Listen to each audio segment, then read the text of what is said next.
Hello, traders, and welcome to TradingWithBill.com, coming to you from Pattaya, Thailand, on a Thursday morning, currently 8:30 a.m., and that would be 21:30 on Wall Street. I have to tell you, traders, it's been storming and raining all night long. What an adventure that has been.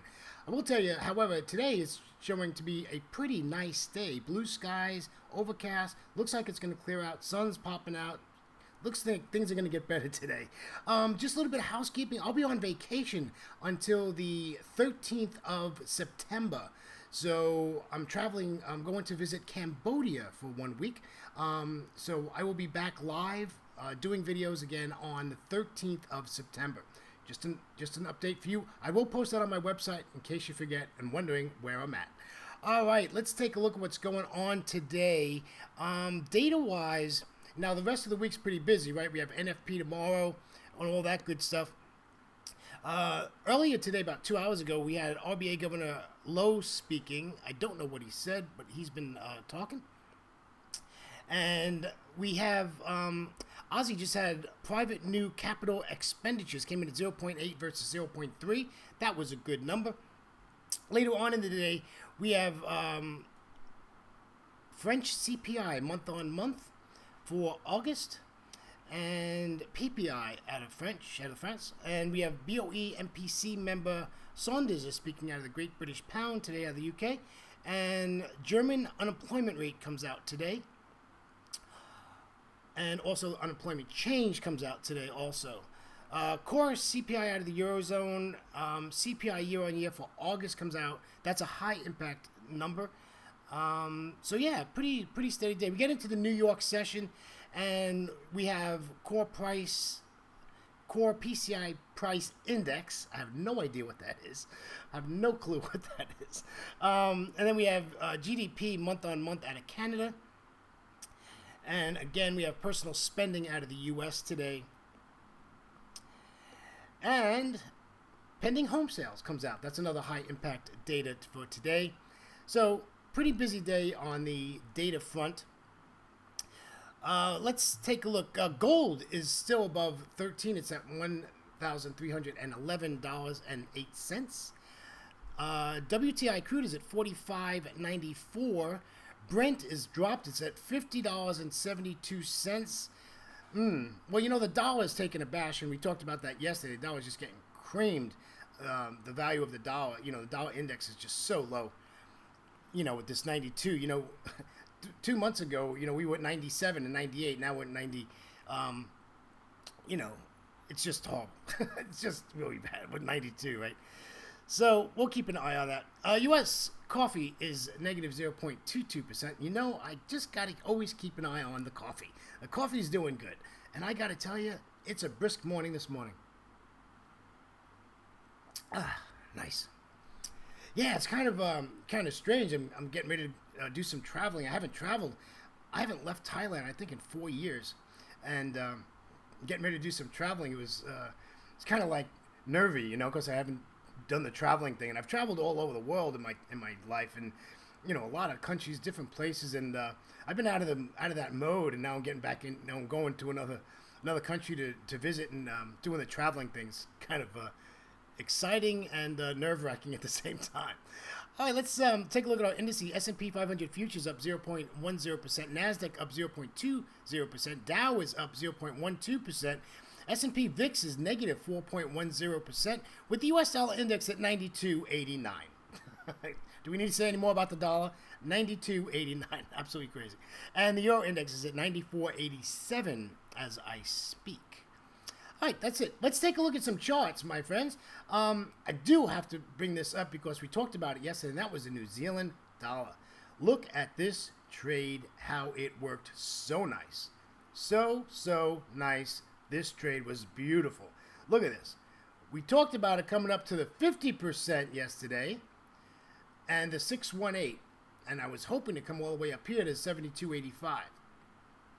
Came up to 72.80, right to the 618 Fibonacci level, and decides, I'm going to take it to the downside.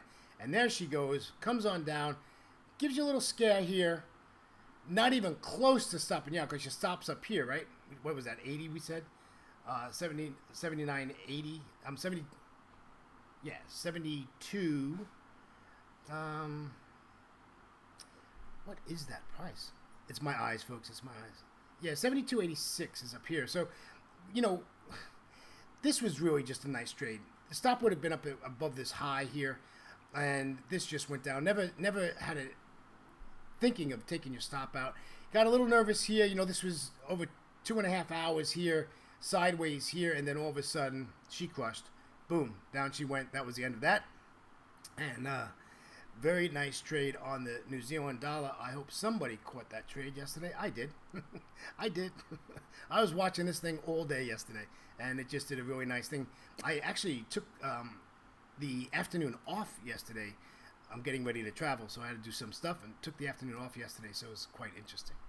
All right, let's see what's going on. Let's take a look at today's trade plan.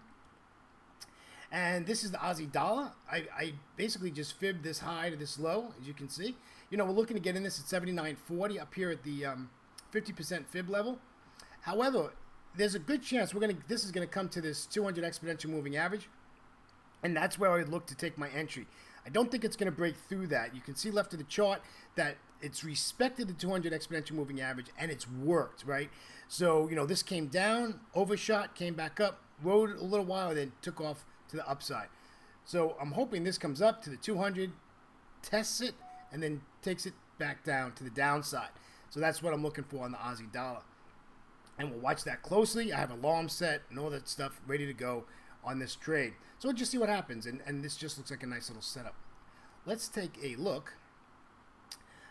I will take a look at the euro. You know, this ended up, and I didn't catch this yesterday, but, you know, this trade had been on for 3 days, right? This trade plan from Monday, and it finally triggered yesterday.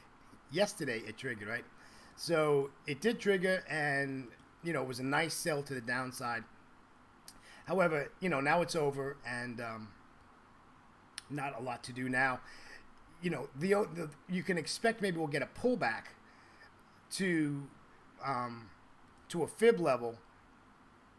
So if you take this up here, take this high, right down to the 200.